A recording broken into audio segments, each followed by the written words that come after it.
प्यारे बच्चों, मैं राजेंद्र दरिया आज आपके लिए लेके आया हूँ संस्कृत विषय का एक बहुत ही संक्षिप्त और महत्वपूर्ण बिंदु, संस्कृत वाक्य रचना। इस बिंदु के द्वारा आप लोग हिंदी वाक्यों से संस्कृत बनाना और संस्कृत के छोटे छोटे वाक्यों के द्वारा संस्कृत के दीर्घ वाक्यों की तरफ आप बढ़ पाएंगे। और इस लॉकडाउन के दौरान घर पर रहकर आपकी जो ई लर्निंग है उसमें एक छोटा सा प्रयास मैंने आपके लिए किया है। उम्मीद करता हूँ कि आपके संस्कृत ज्ञान वर्धन में यह वीडियो उपयोगी सिद्ध होगा। इन्हीं शुभकामनाओं के साथ शुरू करते हैं हमारा आज का ये बिंदु, संस्कृत वाक्य रचना।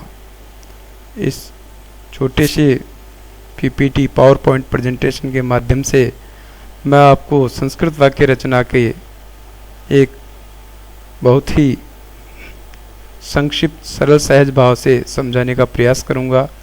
उम्मीद करता हूं आप लोगों को यह वीडियो पसंद आएगा।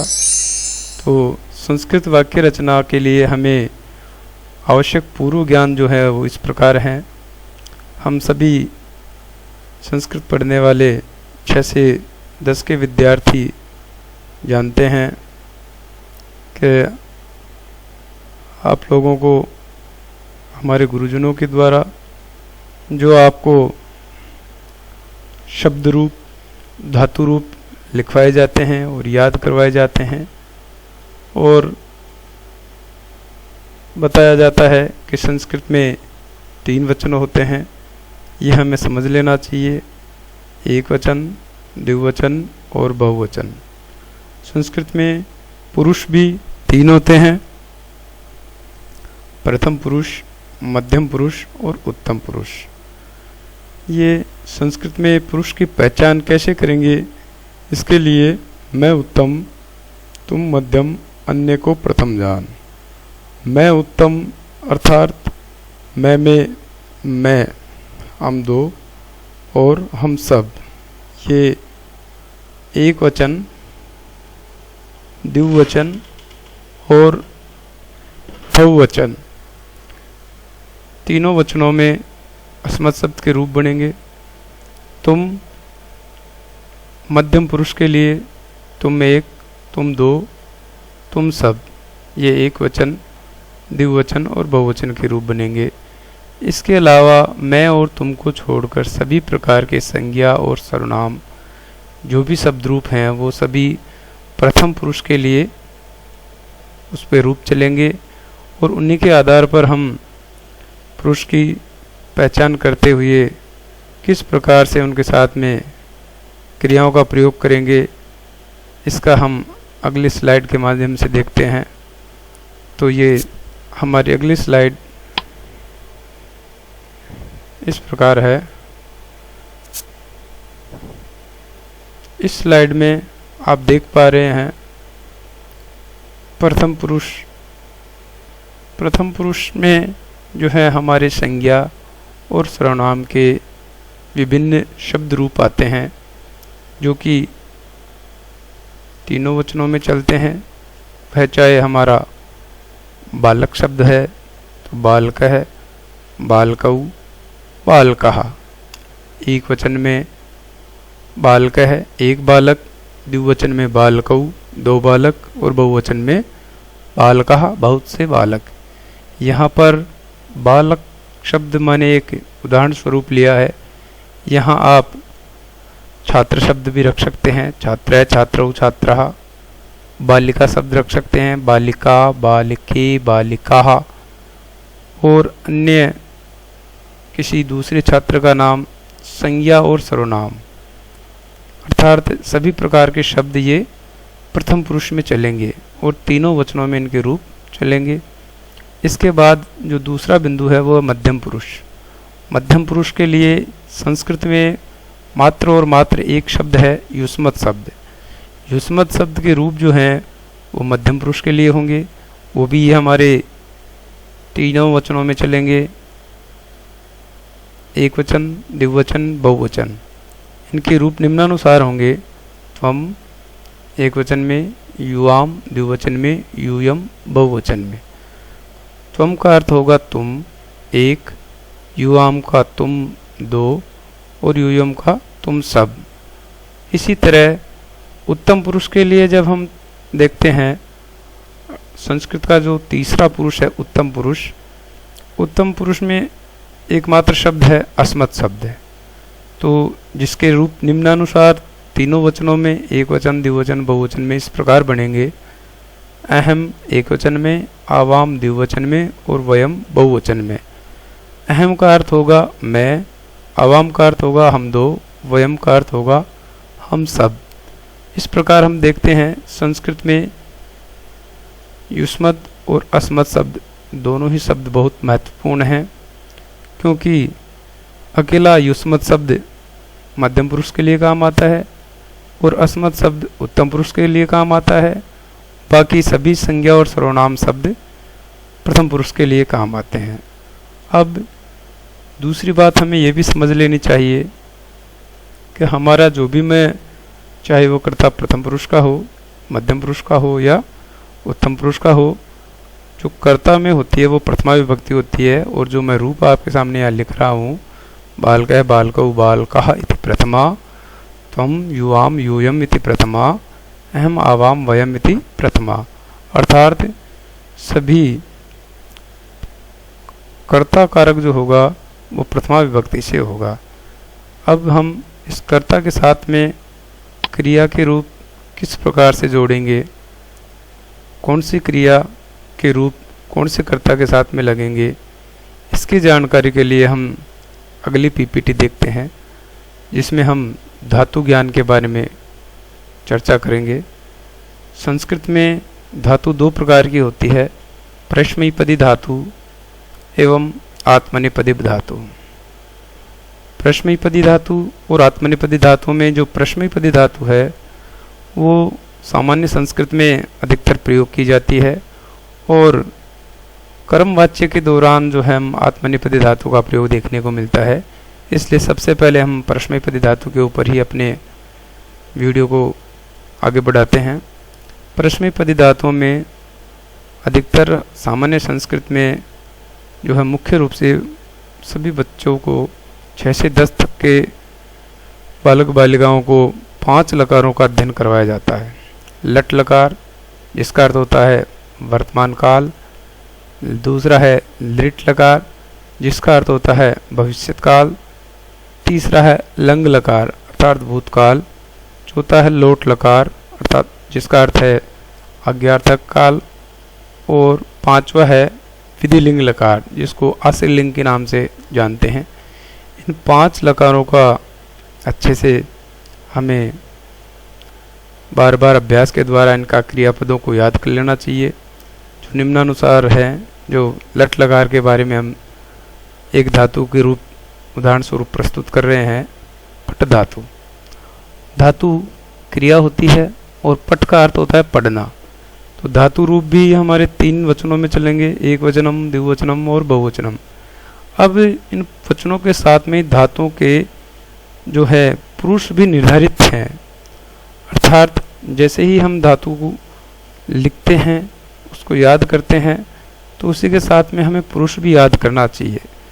जिस प्रकार पठति, पठतः, पठन्ति इति प्रथम पुरुष, अर्थात ये जो पंक्ति है ये प्रथम पुरुष के लिए काम में ली जाती है। प्रथम पुरुष जो कर्ता होते हैं उनके साथ में उपयुक्त होती है। दूसरी पंक्ति है पठसी, पठथः, पठत इति मध्यम पुरुष, अर्थात ये क्रियाएं मध्यम पुरुष के साथ में वचनानुसार काम में ली जाती है। तीसरी है पठामी, पठावह, पठामह इति उत्तम पुरुष, अर्थात ये क्रियापद जो हैं उत्तम पुरुष के साथ में उपयोग लिए जाएंगे।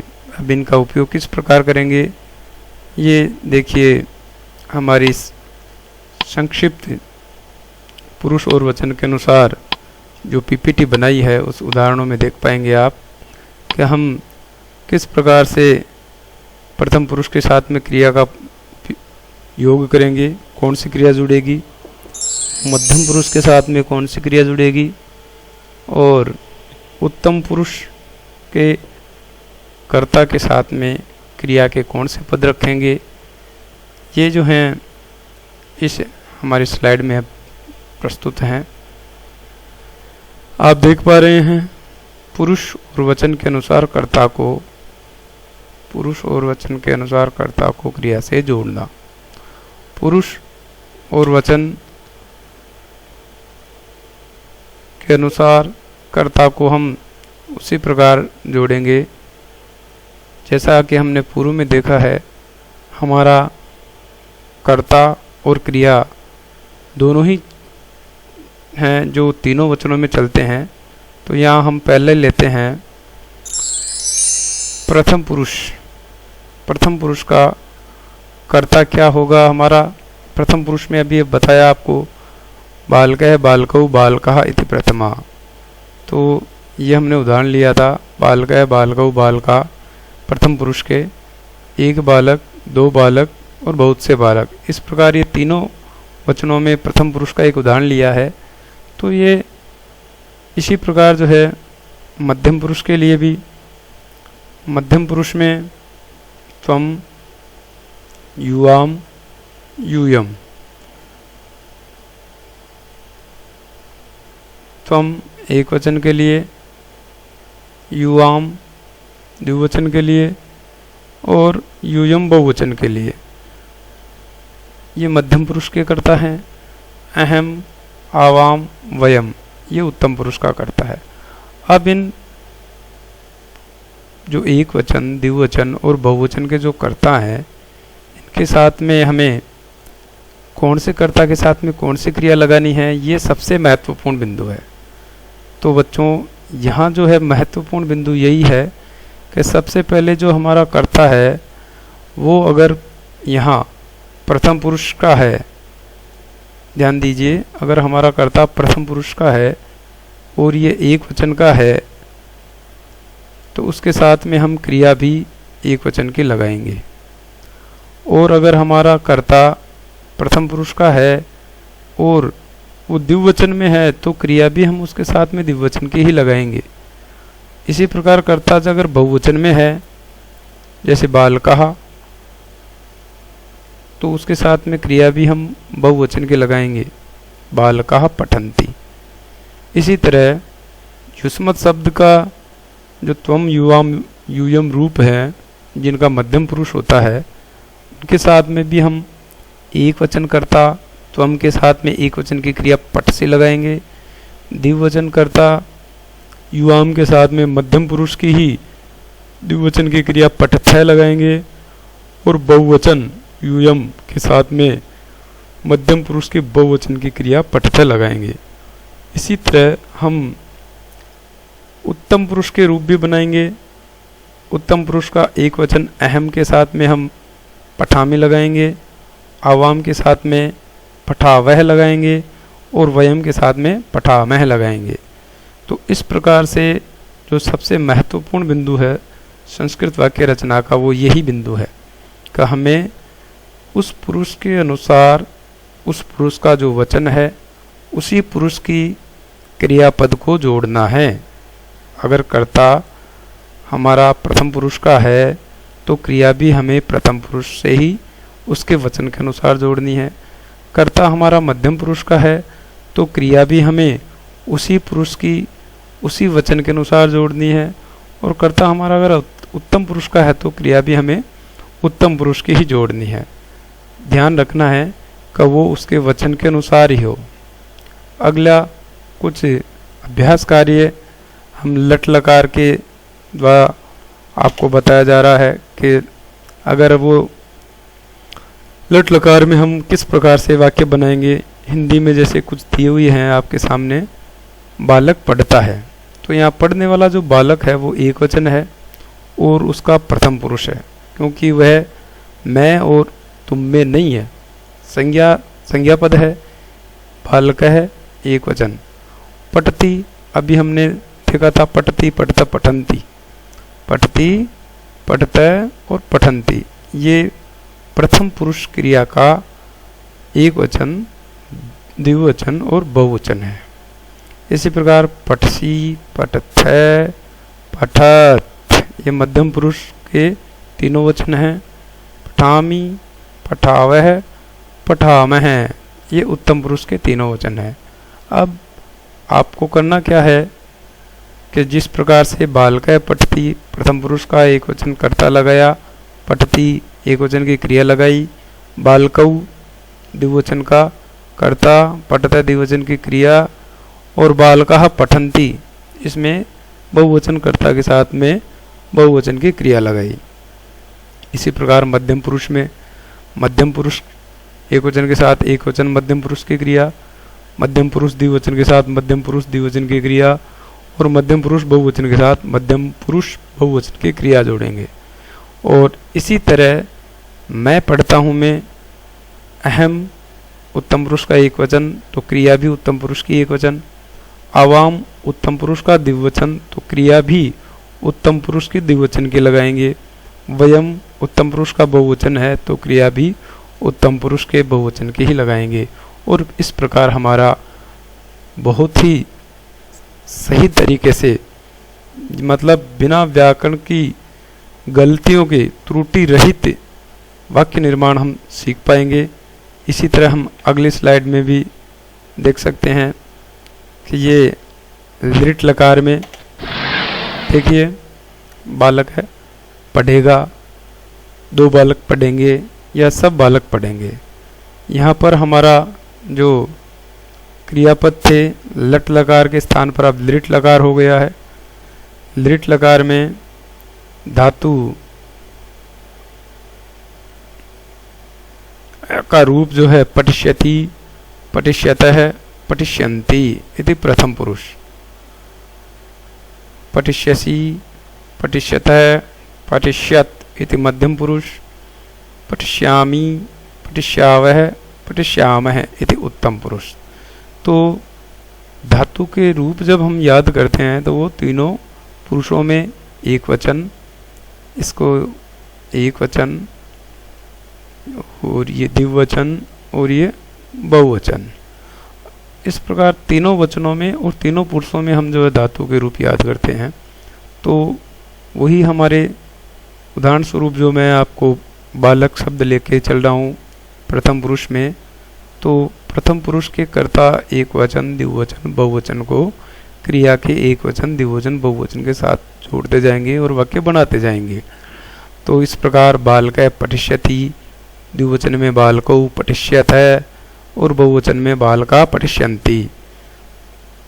मध्यम पुरुष में देखेंगे त्वम पठिष्यसि, तो यहाँ पर त्वम एक वचन के साथ में मध्यम पुरुष की एक वचन की क्रिया, युवाम मध्यम पुरुष द्विवचन में पठिष्यतः मध्यम पुरुष द्विवचन की क्रिया, और यूयम पठिष्यत मध्यम पुरुष बहुवचन के साथ में मध्यम पुरुष बहुवचन की क्रिया जोड़ेंगे।